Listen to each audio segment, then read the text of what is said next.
In any event, it's your money. And when public money goes into a $100 million project that still sits unfinished, the public has a right to see where every dollar went. Contracts, budgets, payments, schedules. That's not too much to ask. Again, it's your money. Our letter gave Mr. Harris Dawson a deadline, Friday, September 4th, to respond. The clock is ticking, Mr. President. 12 hours to mind the public's business. And this is one of them. With a KBLA Talk 1580 editorial, I'm Tavis Smiley. As always, we welcome your feedback. How did you want it?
KBLA Talk 1580. I'm excited because she's here. She's live in the studio, and she's always so inspiring. Not only a board-certified family medicine physician, she's the medical director of Trinity Health and Wellness Medical Group. She is a dancer, a yoga instructor, a Pilates instructor, and star of the internets as well as television, formerly with Married to Medicine, but also I would say an influencer. Oh. Dr. Noelle Reid, good morning. Good morning. Thanks for having me. I'm happy to be here. Oh, it's great to see you. I always say, you want your doctor to be healthier than you are. I mean, that's how I feel. You want to practice what you preach, right? Yeah. So hopefully, you're doing the things that you're telling other people to do. Well, and also, not everybody, and I know you won't talk smack about your fellow doctors because you're kind and positive, but not everybody even knows. Some people are just more focused on, prescriptions and pain management and that kind of thing from a pharmaceutical perspective, and not as focused on the whole person. I mean, So, one of the things that I was most impressed with when I first met you is that your practice also has yoga and Pilates. So you have ways of being successful and profitable without me having to be sick. Well, the hope is that we focus on wellness management and not disease management. And I think that's really where in the medical community we have placed our focus is treating disease once it shows up. But really, I think a better and more efficient approach is to prevent, right? Prevention is easier than treatment. And the reality is that disease starts 10, 20 years before you start to have symptoms. Really? Yeah. So to wait, and start working behind the 8-ball is not the way to go. I never thought of it that way. I mean, it absolutely makes sense because something's brewing in your body. Yeah. Long before you feel it. Yeah. So I guess that is an argument for doing the right things, because I imagine if you're living a healthier lifestyle, that thing that was brewing 15 years ago maybe stopped in its tracks or maybe slowed in its development. Yeah, when we work on our behaviors, right? When we think about the things that we're putting into our body, our nutrition, the energy that we're putting out, the type of exercise that we're doing or maybe not doing, but Yeah, saying we're going to do. Speaking of that exercise, I want to get in. You do a lot of great posts about, some things we should start doing or stop doing, or But what is the Trinity method? Because I've known you for a while, and this is something new that I've just heard you start to talk about. So I'm really excited about the Trinity method. So I believe, know that I'm working on my Pilates teacher certification. So I've been yoga certified for 14 plus years, and now actively working on an 800-hour comprehensive Pilates certification. So I had the vision of basically doing a fusion exercise, what I call the ultimate longevity exercise, where I fuse yoga and classical Pilates in addition to vibration therapy and red light therapy. Why? Because it's working at multiple modalities. So we're working at the metabolic level, cellular level, mechanical level. Mechanical because of the work that we're doing, right? So yoga Pilates allows for core powerhouse activation, for lower body strength, spinal flexibility, balance, proprioception, all of those things that we need, what I believe are the 4 pillars of optimal physical health and longevity. But in addition to that, we use vibrational plates, which also help in improving muscle activation, muscle relaxation, helps with circulation, lymphatic drainage, may also aid in improving growth hormone release, which slows as we get into each decade of life. And the red light therapy also working at the cellular level and improving mitochondrial function. So really aging starts from the inside out at the cellular level with the mitochondria, and we see mitochondrial dysfunction occur. Red light therapy helps to improve that, in addition to collagen production, helping our skin, nervous system reset. So multiple levels that we're working at with this one exercise that I call the Trinity method. Okay, so it's a combination of a bunch of different things that have multiple levels of benefits. Yeah. And let's just, I know that's not what today's show is about, but what even is Pilates? I think we've barely gotten to the point. Everyone sort of knows what yoga is. It's not a religion. It's, it's a system of breath work and movement that's beneficial to mind, body, and spirit. Yeah. Yeah. So what is Pilates? So Pilates is an exercise actually that was created by Joseph Pilates, several decades ago, right? Where actually his focus was really to rehab. He used this form of exercise to rehab injured dancers and athletes. And the focus is on, of course, the core, so what we call the powerhouse. So the abdominal muscles, the paraspinal muscles, the buttocks, the pelvic floor, all of those muscles that work in concert to create the powerhouse or the center of the body, strengthening so that all movement, posture, balance stems from that. And it's really a system. And I think it's interesting too, because I feel like how we have transitioned now and Pilates has become so popular. Right. It's kind of like Nat Pilates versus Reformer Pilates, Crips versus Bloods. It's like the fight that goes on. Right. When Joseph Pilates created Pilates, which was actually originally called controlology. So it's learning how to control the body, mind to muscle, learning how to use the mind and the body and the spirit all in one, a universal system. But he created a system. So it was the mat and Reformer, and the Cadillac, and the Wonder Chair. The Reformer's like and this the machine electric thingy. chair. I mean, there's so many apparatuses that are used within the Pilates system. And it's really about working for what's appropriate for the body that's in front of you, because for some people, there may be some things that they can't do on the mat. So we put them on the Reformer to use the spring system. Right, the Reformer's like a machine thingy. Yeah, so an apparatus where there's springs with different, tensions. It allows different tensions and so many different exercises that you can do. But the spring system aids the body. So for those that can't do the exercises on the mat, you perhaps can do them with the spring system on the Reformer, and vice versa. So really it is a system approach, mind to muscle, working on building the powerhouse, the core, but also other things in terms of improving your spinal flexibility and things of that nature. So when you say the powerhouse, the core, you're talking about the center of the body. Yes. So it's all of these muscles, right? So I think oftentimes too people misunderstand what core is. They think it's just the abs, which is not the case. It's a cylinder network of muscles. It's the abdominals, it's the paraspinals, so the muscles along the spine, it's the buttocks, it's the pelvic floor. So those muscles at the bottom. The buttocks too. I never thought of the buttocks as part of the core. Mm-hmm. Oh yeah. All of that works together in concert to support the spine and really where all posture, balance, movement should stem from. Right. Yeah. it's the middle of your body that holds everything else. Everything else has to be is attached to it. And if you're strong there, you can get away with a lot, right? Well, exactly.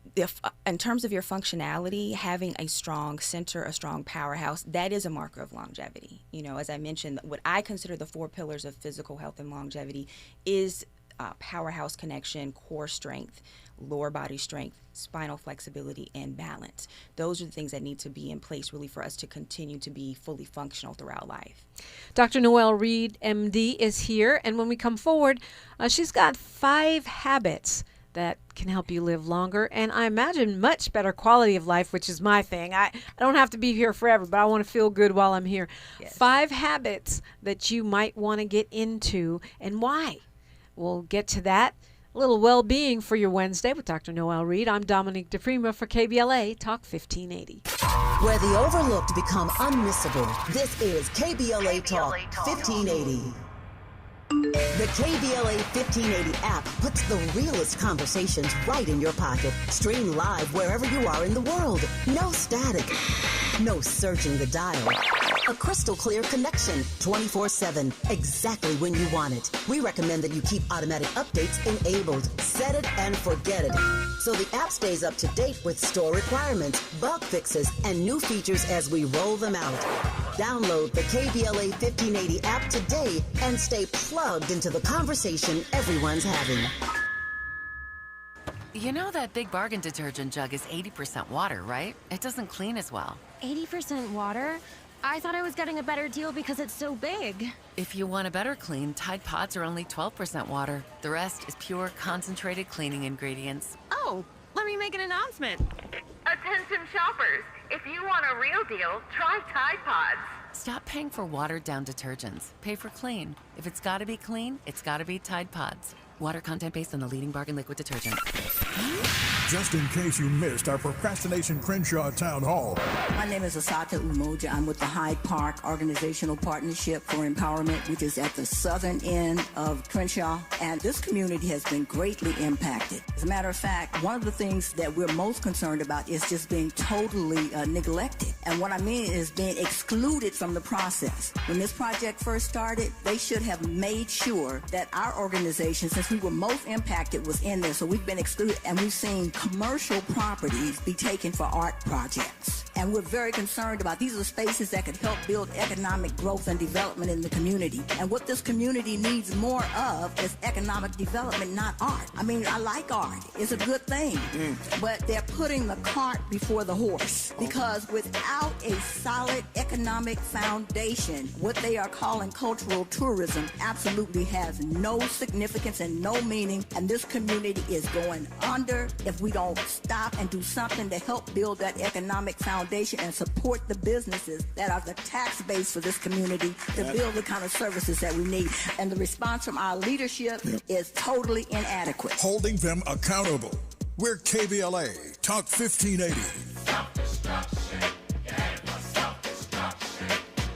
Self-destruction. Yeah, for self-destruction. What's good, KBLA delegation? I am Miles Lowe, and I'm excited to be joining the weekend lineup right here on KBLA Talk 1580. Join me every Saturday at 12 noon for the Do Better Show, where we get into the world of tech, AI, the creator economy, navigating your mental health through it all, and have conversations with founders to find out how real people are making real money right now. It's not a course, not a subscription. Classes in session every weekend, live on the air. So if you knew better, you do better, right? So let's make a better you. The Do Better Show, every Saturday, 12 noon, and replaying again at 7 p.m. right here on Unapologetically Progressive KBLA Talk 1580. We got a lot to talk. Thanks for waking up with Dominique DiPrima on KBLA Talk 1580. Dr. Noelle Reid is here, and we're talking about your well-being. Let's get it together, people. You talked about these 4 pillars of longevity and good health, and I'm sure they factor into the 5 habits. Yes. So let's break down these 5 habits for longevity, which means, of course, how long you live. So number 1, I would say the foundation is nutrition. right? And I think that oftentimes we overcomplicate this, especially here in Los Angeles. You know, where I hear from a lot of my patients, well, I'm paleo or I'm vegan, vegetarian, flexitarian, all these different tarians, right? Well, really, the goal is to have a balanced, varied diet. If you do follow the diet of the centenarians of the world, right, those who live to 100 years and beyond, it is typically plant-based. Okay, so not plant-only, plant-based. I would say 80-20 rule. And this is essentially how I eat. So I would say, 80% plant, 20% animal, but there's balance in things, right? So we're not missing things. Because I do find that with my patients who do highly restrict, so they are vegan or paleo or what have you, they're missing some things, like perhaps that there's some vitamin deficiencies or not enough protein intake and things of that nature that can make it challenging. So I do think that you have to adopt a diet that works best for you and your lifestyle and what your body needs are. Now, I do believe in intermittent fasting because this is something that I feel you can do lifelong because that's the goal, right? You want to do right. And I misunderstood, really intermittent fasting to me really isn't even fasting. It just means not eating for as many hours out of a 24-hour cycle. Giving your gut a rest. That's what you need to do, essentially. And so again, it's not a diet, it's a practice, it's timed eating. So it is something that you could do for the next 90 years, not the next 90 days, because that's the goal, is consistency for life. And if you look at the studies, typically what you would see is an 8 to 16 hour ratio. Right? So you eat 8 hours of the day, you fast the remaining 16, which is fine. And that has worked well for like weight loss and things of that nature. But that may not be the right ratio for everyone. And that's what I think people need to understand too, that nothing is really cookie cutter. You have to do what's best for your body. So for instance, if you are over 40 or let's say perimenopausal, menopausal, you may not want to do an 8 to 16 hour ratio because that fast may be too long for you. It may actually put more stress on the body than what is required or what's necessary. Because at the end of the day, what are we fighting? The cortisol loop. Right? We're fighting cortisol. It rises within each decade of life. It rises with life. Cortisol is a stress hormone. Yes. Right. That makes us hold on to belly fat and other intramuscular fat and other problematic things. Chronically stressed, yes, it can rise and stay elevated and cause, blood pressure to go up and poor fat distribution, as you mentioned, fat in the belly where we don't want it. So we're fighting that loop, right? So with fasting for too long, you could be working against yourself. And so you may want to consider, if you do fit into this group, let's say over 40, perimenopausal, menopausal, maybe doing a shorter fast, like a 10 to 14 hour fast. But what that really means is if you start eating at 12 noon, you stop eating at 8 if you're doing an 8-16. Exactly. Right? And so it doesn't mean, I think when people think they have to starve themselves when it comes to fasting, it just means you stop eating earlier and you start eating later, right? Well, yes. So it's timed eating, right? So you find a finite period where you intake and then when you stop. Right. I would say the golden rule is to make sure that you have an appropriate stop time. And so that would be at least 3 hours before bedtime. When you start, it's up to you, right? But I would say if you're doing the 8 to 16 hour ratio, that's probably fine. But you may want to consider doing 10 to 14 or maybe even 12 to 12, eating 12, fasting 12. So you do allow for that appropriate amount of time to give your gut a rest. Yeah. It's funny because I never thought I could do that because I have, blood sugar issues. But I found that my body adjusted to it immediately and it was fine. And then my body seemed to be very angry with me when I decided to snack in the middle of the night because I wasn't used to it anymore. I was like, whoa, this is our rest time. What are you doing? Exactly. And you know what? It actually, with intermittent fasting, it helps to improve insulin sensitivity as well as lipid profiles or cholesterol. So it actually does help metabolically as well. So yeah, if you are someone who perhaps is pre-diabetic or diabetic, it is doable. You just have to do what will work best for you. So again, maybe not doing those prolonged fasting ratios, but a 10 to 14 or 12 to 12 may work best. When you say insulin sensitivity, that's for people who have pre-diabetes, which would be, too much insulin, or diabetes where they might not have enough insulin, either side of the spectrum. Yeah, not producing enough insulin, or the insulin is not functioning as it should, so they're not able to control their blood sugar as best possible. Paul is in the chat saying if you're eating in a smaller window, you can still overeat calories within that time frame. Maybe that didn't happen to me when I'm intermittent fasting. If I'm only eating for 6 or 8 hours, I found I could eat whatever I wanted as long as I didn't cheat. And that's the thing, is that with intermittent fasting is not, so I don't believe in calorie counting, right? Really? No, I don't count calories. I do pay attention to my macros, right? So carbs, protein, fat. But calories in of itself, I'm not counting. And I don't typically recommend or suggest to my patients to do Because so. we get obsessive? I think it's obsessive, and it doesn't necessarily, the number doesn't tell the whole story, right? Because you could have 1,000 calories of a healthy protein, or you can have 1,000 calories of processed foods, and those things don't equate to each other. One is feeding and building the body. One is destroying the body. You know. Yeah. So I don't really think calorie counting. All is the way to calories go. are not created equal. All calories are not created equal. Yes, and it typically is harder to overeat when you do have a finite window. Yeah. I mean, know? I have a girlfriend. I haven't seen her in a while, but she was a close friend of mine, and she restricted her calories. She was a stripper, so to be fair, she had to keep her body a certain way. But I mean, her calorie restriction was, I'll have a diet Pepsi and fries. That's my whole daily nutrition, because that adds up to as many calories as I'm going to eat. And I'm saying, but there's no nutritional value in that meal. There's no nutrients there. Right? You could eat 10 pounds of kale and have the same amount of calories. So I think that I use that example to say all calories are not. Exactly. I can have 22 salads, and she had 1 pack of fries and a diet soda, and we both ate the same amount of calories. Right. And she didn't get any building blocks. She was basically tearing down the body. She looked great, but yeah, but she had no energy. I don't think she could do that for the next 90 years. I don't know how long she could hold on to that habit. Probably not. But it's really meant to illustrate your point that all calories are not. So you don't count them.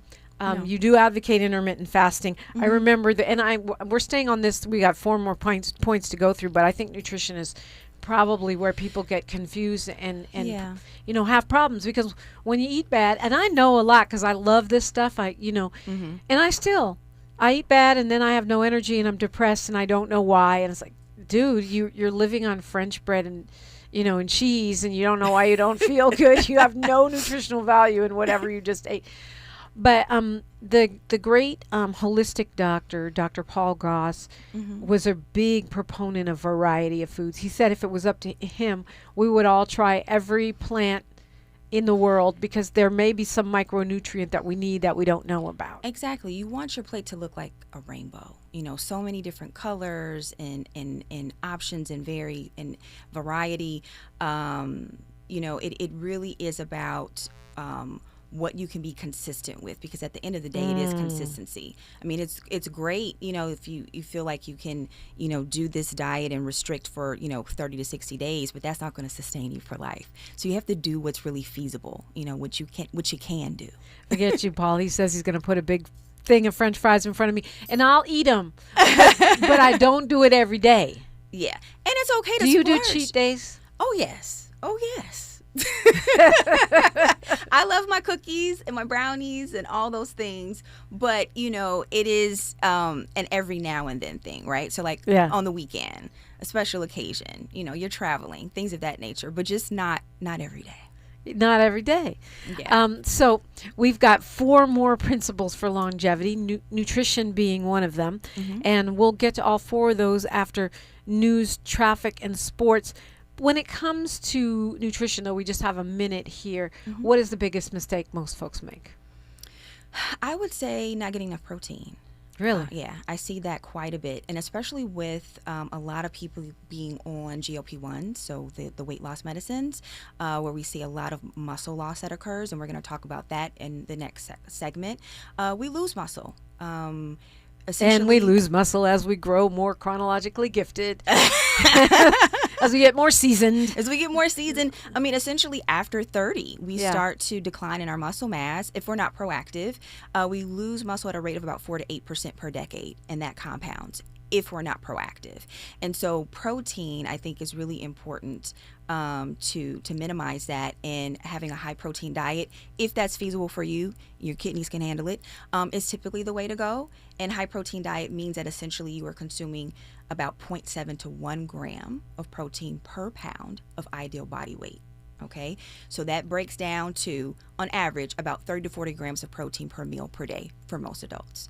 And that is also what I typically will counsel my patients with, is getting more protein, especially as we age into each decade, because that's where we start to see the muscle loss occur. Absolutely. Dr. Noelle Reid, MD, is our guest, and we'll continue the conversation, Habits for Longevity, when we come forward on KBLA Talk 1580. She's reclaiming her time on KBLA Talk 1580. More First Things First with Dominique DiPrima when we come forward.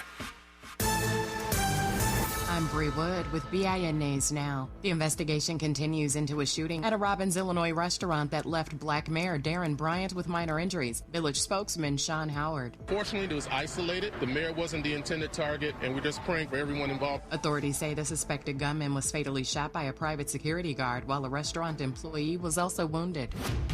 A black 18-year-old North Carolina woman is facing child abuse and assault charges after authorities say Saisha Jaden Johnson took abortion pills late in her pregnancy and gave birth at home at 31 weeks. The baby survived, and she, along with the baby's father, posted a $1,000 bond with charges pending. And LL Cool J is bringing the Rock the Bells Festival back to Newark this fall. The November event at Prudential Center will feature performances by Lil' Kim, SWV, and Method Man and Redman as part of the celebration of Hip Hop History Month. Get BIN News Now on demand 24/7 on the iHeartRadio app. For victims of drunk and drug driving, our grief is unique. But you are not alone. You always have a place at MAD. Call our 24-hour victim helpline at 877-MAD-HELP or visit mad.org. This is the KBLA Sports Minute with Ray Richardson.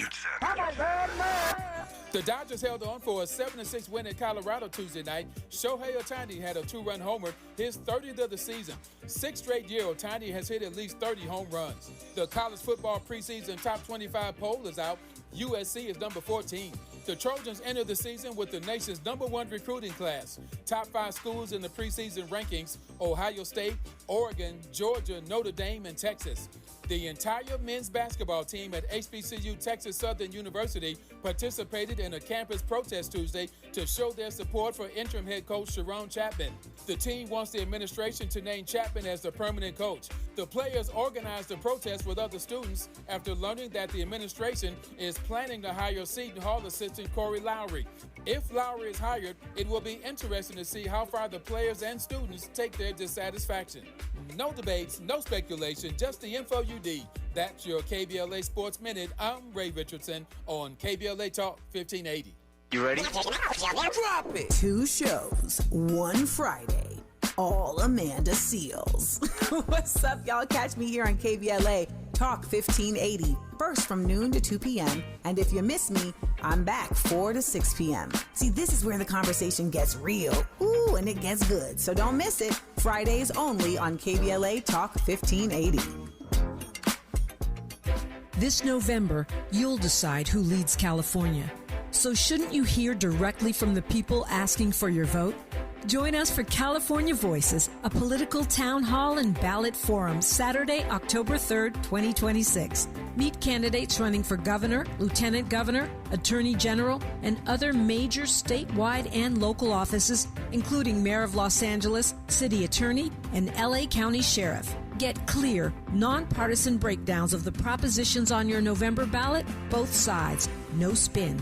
And ask your questions directly, in real conversation, face to face. California Voices is brought to you by KBLA Talk 1580 and the Empowerment Congress, giving you the information you need before you vote. Mark your calendar, Saturday, October 3rd, 2026, California Voices. Follow KBLA 1580 for details and download the KBLA 1580 app. Your vote, your voice. Be there. Ready for a weekend reset? Walk it out with me, Gina A. Townsend, artist formerly known as Gina Darby on Reflectivity Beyond Black and White. as we seek peace, understanding, and healing beyond surface level perspectives, where reflectivity becomes our inner power and resilience to transform our lives and our communities no matter what. Meet me and my crazy cool guests. Join the Reflectivity family movement as we make sense of it all. Every bit, every morsel. We're going to nourish the mind, body, and soul unapologetically right here on KBLA Talk 1580. Every Saturday, 2 and 8 p.m. on the West Coast, 4 and 10 in the Midwest, and 5 and 11 on the East Coast. It's time for Reflectivity Beyond Black and White. It's not only hot, it's sizzling, and we're cooking.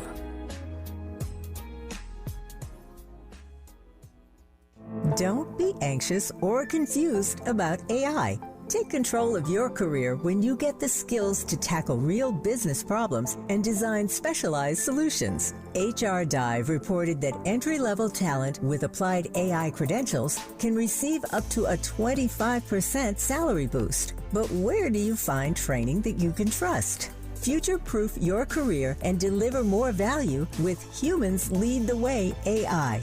Their hybrid learning courses use practical definitions, real-world examples, and strategic insights to help you and your team understand AI with confidence. No magic, no hacks, no shortcuts. Just practical knowledge that helps you use AI more successfully. Don't wait. AI can never replace people who know how to use it well. Register for courses today at humansleadtheway.com. That's humansleadtheway.com. We knew you'd stick around. This is LA's home for Progressive Talk Radio. Be heard. Welcome back to KBLA Talk 1580. Welcome back indeed. Dr. Noelle Reid is an actual doctor, not one of the many people that walks around calling themselves a doctor, but has no degree in sight. She's actually a practitioner of family medicine, an MD.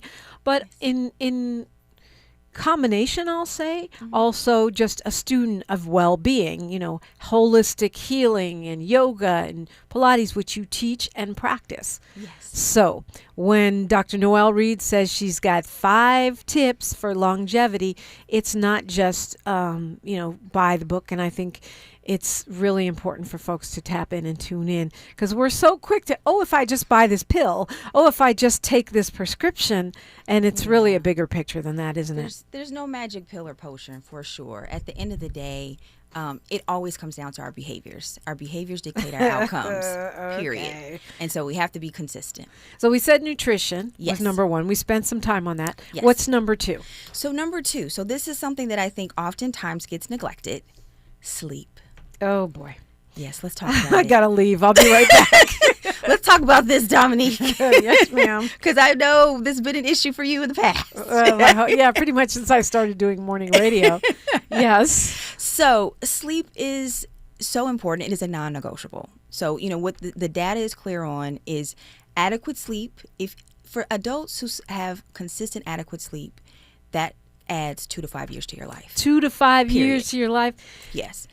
And many of us are not getting what we need. And so for most adults, adequate sleep would be 7 to 9 hours. 7 to 9 7 hours. to 9 hours nightly. If you're sleeping less than 6 hours, you're sleep deprived. If you're sleeping more than 9 hours, you're sleeping too long. So 7 to 9 hours is the money spot.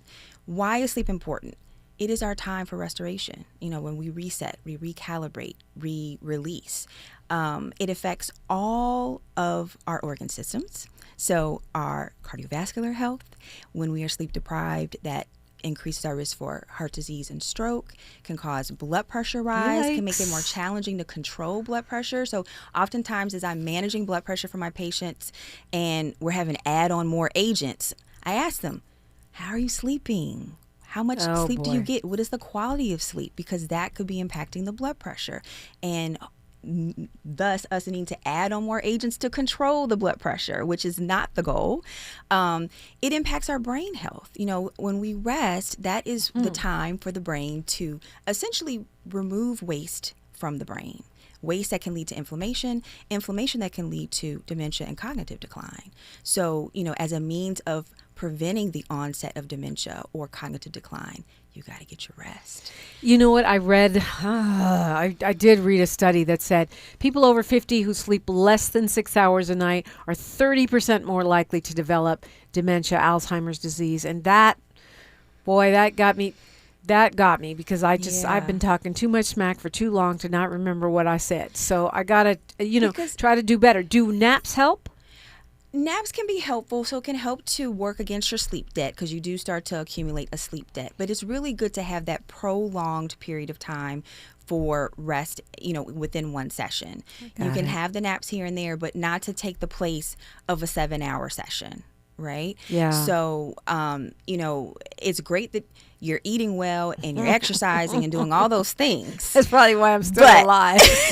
But if you're not sleeping, that kind of erases all of that great work that you've done throughout the course of the day, and also can inhibit you getting to your goals. So this is something else that I discuss with my weight loss patients.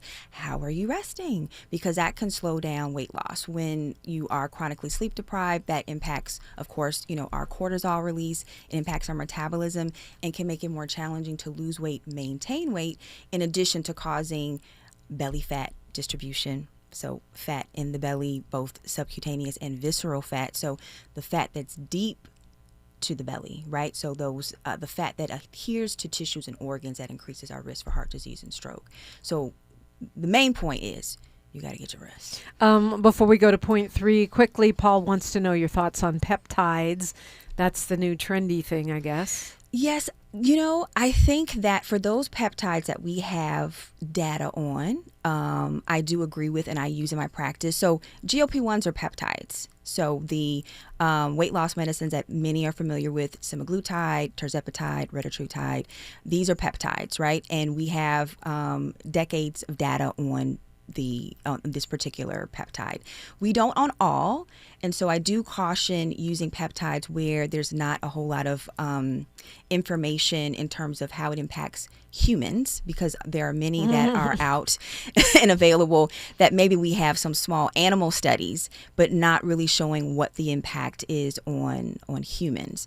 But for For the GLP-1s, I would say yes, I do use them in my practice. I have a number of patients on GLP-1s, and I find that they are tremendous in terms of weight management, blood sugar control, but also other things. Those who perhaps have addictive behaviors, eating disorders or disordered eating, aiding with blood pressure control and improving cholesterol panels. It is thought that these medicines help to decrease inflammation in the body, which has impacts on other disease conditions and perhaps preventing the onset of heart disease, cardiovascular disease, which one of them already has the FDA, approval for, but perhaps even preventing other conditions that also are related to inflammation, as inflammation is a root cause of all disease, but perhaps slowing down cognitive decline and decreasing risk for dementia. So there's so many avenues and so many aspects and aids that perhaps these particular peptides can be helpful with. All right. Nutrition, sleep, number 3.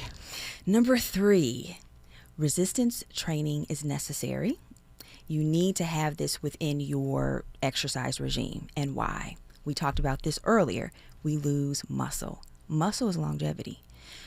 High muscle mass and grip strength are markers of longevity. Grip strength meaning how hard you can squeeze. Yes. And in terms of assessing someone's functional capacity or potential functional decline, muscle mass is a major contributor. And as I mentioned earlier, we lose muscle naturally, starting early in life, 30s, this can occur. If you're on GLP-1s, that can also speed up the process of muscle loss. So resistance training is really important to have. Meaning mostly weights, or are you talking about bands? Are you talking about? So many different options. And here again, I think is a misconception is that it has to be heavy. So it doesn't have to be heavy weight, but weights are helpful. Right? Resistance bands, doing resistance forms of exercise such as yoga and Pilates. all of those things can be helpful to help us to hold on to our muscle. And I would recommend for adults to do at least 2 to 3 times a week of some type of resistance training. Muscle matters, right? So it aids us in our functional capacity, our ability to be able to move. It impacts our balance, right? So we would need to keep our balance and proprioception throughout the lifespan, because a fall could take years off of your life. It aids in hormonal balance. So again, as we transition through perimenopause, menopause, as I like to call it with men, or andropause, because they also go through a transition. The more muscle mass that you have and the training of the muscle helps to improve, or rather allow for that transition to be a bit easier for you. It impacts our immune function, so many things. It's interesting too, because when I read is that if you fall and you have better muscle mass, you're more likely to bounce back, less likely to break something. And for a lot of seasoned Americans, that fall can be the start of a cycle of hospitalization that can be part of a decline. Exactly. It's the recovery. How can you recover? How can you bounce back? And so, again, you need to be able to have that functional capacity to be able to move. We need to be able to move throughout the entire lifespan.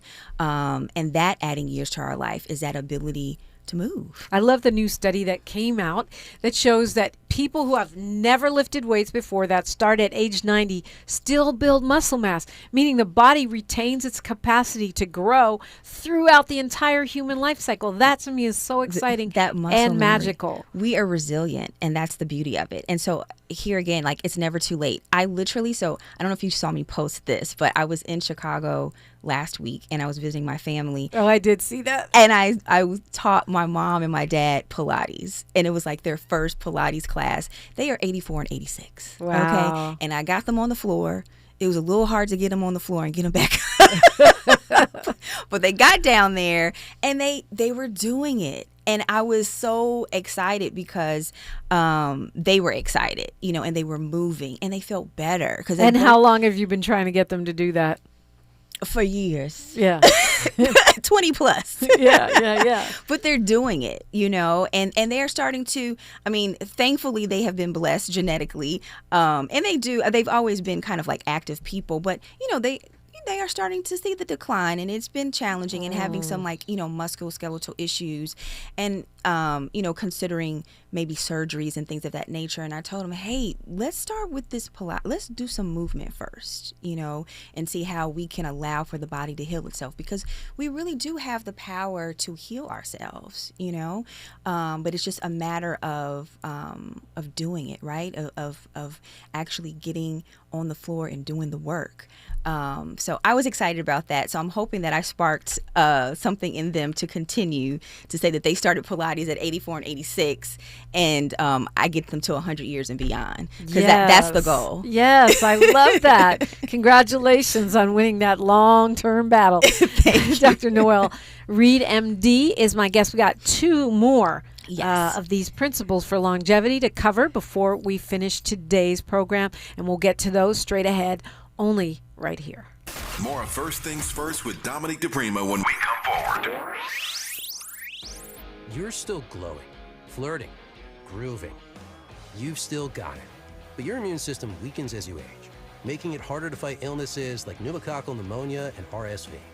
Vaccines are a key part of any health routine and can help protect you from getting really sick.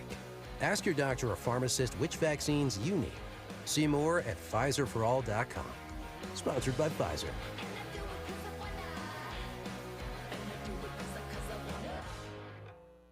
When you're finally off the clock after a long day, dishes put away, kids asleep, feet kicked up, heartburn. Don't let heartburn take over your hard-earned moment. Quick, Alka-Seltzer. Nothing works faster for heartburn relief.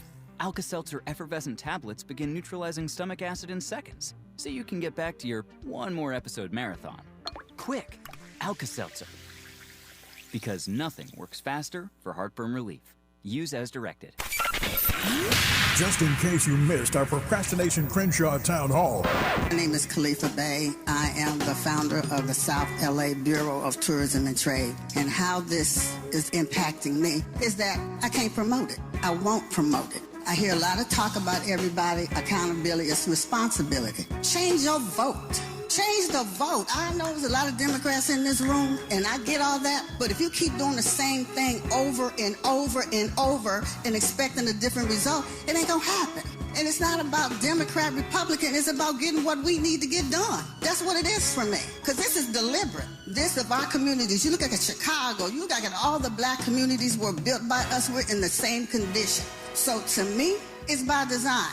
And if we don't do something to change the vote to get to what we need, stop having these meetings. Making sure they stick to the truth. We're KBLA Talk 1580.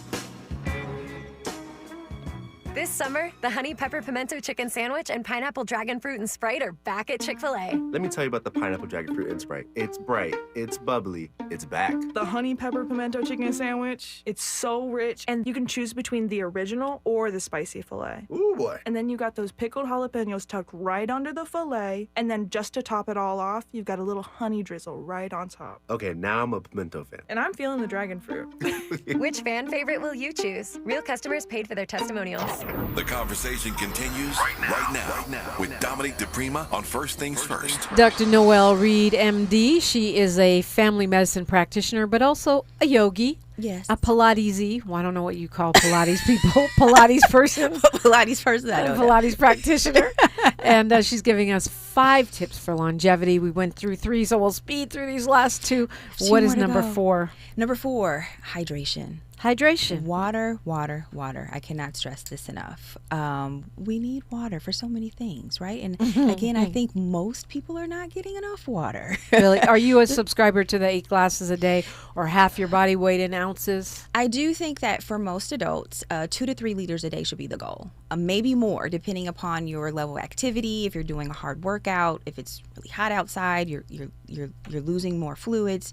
But 2 to 3 liters a day should be goal. You should start and end your day with water. So preparing the gut for digestion and prepping for rest at night, you want to start and end your day with water. So that should be the first thing that your gut sees in the morning, the last thing at night. It's needed for so many things, right? It's necessary for proper metabolism, for elimination, for cognition. You know, many people who have issues with like brain fog or headaches, things of that nature, it could be that you're dehydrated. You need to drink water. It also helps with weight maintenance and management, right? So when we're drinking water, first of all, that cuts back on a lot of our calories because I think we don't think about the liquid diet, right? What we're consuming liquid-wise and that adding more calories into our intake. But also when we're drinking water, you're going to more likely than not feel fuller longer, not have those hunger cravings. Because oftentimes, too, when we are feeling hungry, it may not mean that we need to eat, but we need to drink because hunger can be a sign of dehydration. So hydration is the 4th tip, I would say, for longevity. Okay, so our nutrition, sleep, resistance training, hydration, and the 5th one. The 5th one, a lot of people are probably going to boo-hoo this one. Limit your alcohol. Limit your alcohol. Important enough to be on the 5 top tips for longevity. And it seems like we're getting more and more science. They used to say a little wine is good for you. Now they're saying no. Essentially, so what the data shows currently, there is really no health benefit from any amount of alcohol, light or moderate. We're not getting that cardiovascular aid that people once said, or improving our lipid profiles.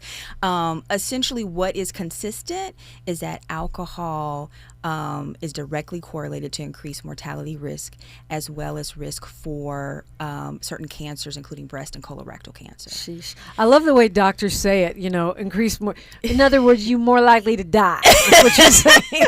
On any given day, you're more likely to die. It just is not helpful. It is entertainment. It is not nutrition. It is not giving you any real health benefit. It's not going to add years to your life.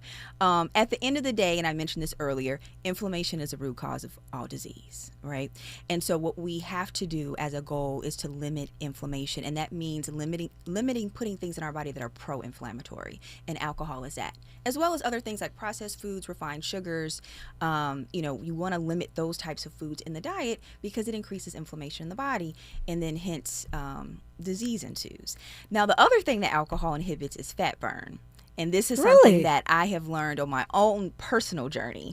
So I track my metabolism. Okay, so I have all the gadgets, right? And I use a metabolism tracker called the Lumen. That's why she looks so amazing. It tells me if I'm in fat burn or carb burn. And really the goal is to be in fat burn in the morning as you start your day after you've gone through that fast, you've had that rest period. And I noticed every time that I drank alcohol, no matter the amount, the type, low carb, low sugar, I could not get into fat burn. And that was consistent. And so this was, data showing me how my metabolism was responding to alcohol. And we know this, studies show that alcohol of any amount does limit your ability for the body to get into that fat burning state. And so that was enough for me to say, I have to do away with it. Really, you gave it up altogether? I'm not saying I'm never going to drink. Right.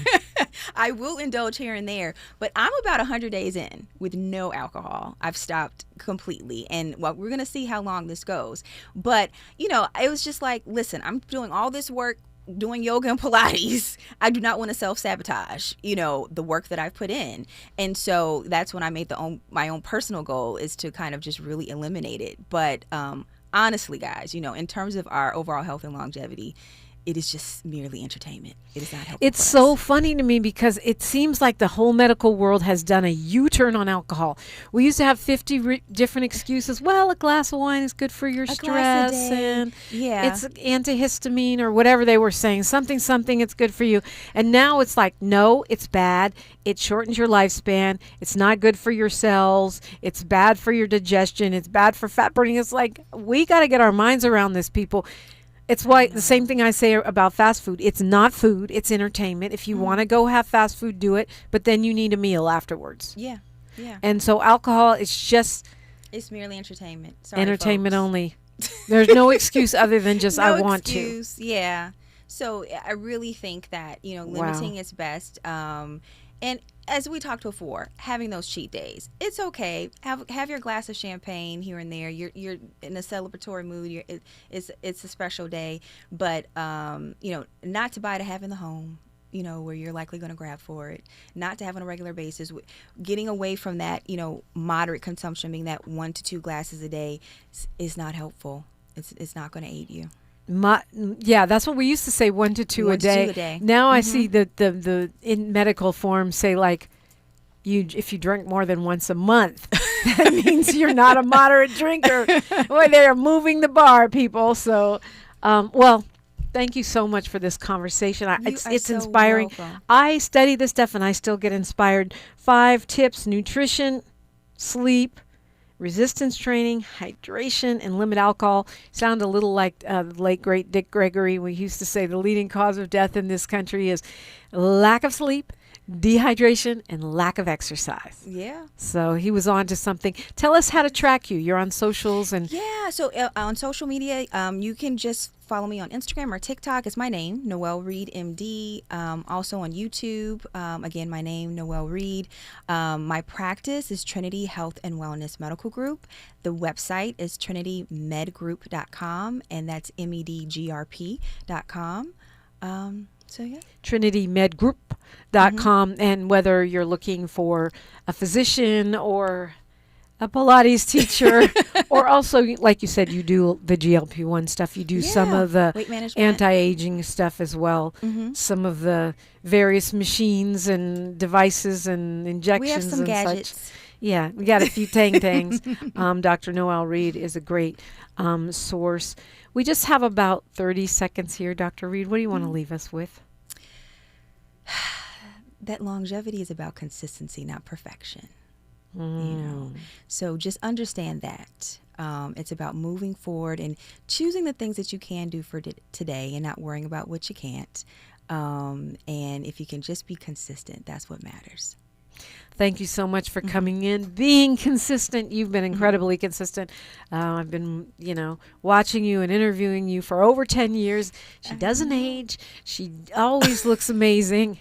And she's always doing the work. Dr. Noelle Reid, thanks so much. Thank you, guys. Namaste. Namaste, which actually means peace, right? Yes. Namaste, indeed.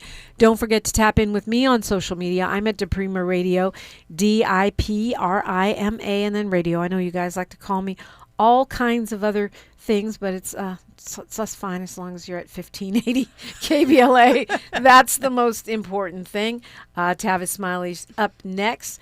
He's got a great show per usual, so you don't want to miss that. My mama, the late, great Diane DiPrima, was a poet. She was poet laureate of San Francisco. I love to end my show with a quote, and lately I've been using the one from her poem Rant. She says, "The ultimate famine is the starvation of the imagination." Until next time, my beloved KBLA delegation, one love. 80 Santa Monica. I'm Bree Wood with BIN News Now. The investigation continues into a shooting at a Robbins, Illinois restaurant that left Black Mayor Darren Bryant with minor injuries. Village spokesman Sean Howard. Fortunately, it was isolated. The mayor wasn't the intended target, and we're just praying for everyone involved. Authorities say the suspected gunman was fatally shot by a private security guard while a restaurant employee